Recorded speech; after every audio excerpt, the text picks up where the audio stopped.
আগামীকাল এখানে এমন কিছু হতে চলেছে যার জন্য আজ রাতেই সেজে উঠেছে পুরো রামকৃষ্ণ মঠ।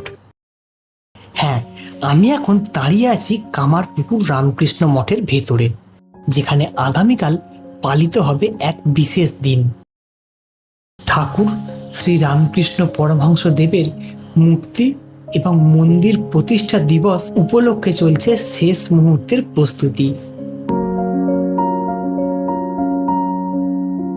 দেখতেই পাচ্ছেন সারি সারি করে সিট পাতা। আগামীকাল হাজার হাজার ভক্তদের বসার জন্য প্রস্তুত। পুরো মঠ চত্বরটাকে সাজানো হয়েছে আলো আর ফুল দিয়ে।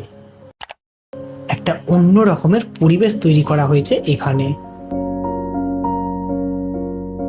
আর এই হচ্ছে সেই আম গাছ যার সঙ্গে জড়িয়ে আছে ঠাকুর রামকৃষ্ণদেবের নিজের স্মৃতি।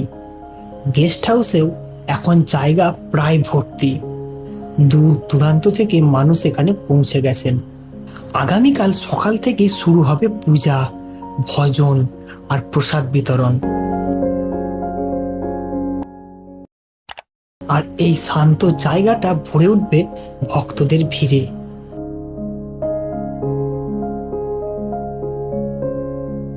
কামারপুকুর প্রস্তুত এক বিশেষ দিনের জন্য।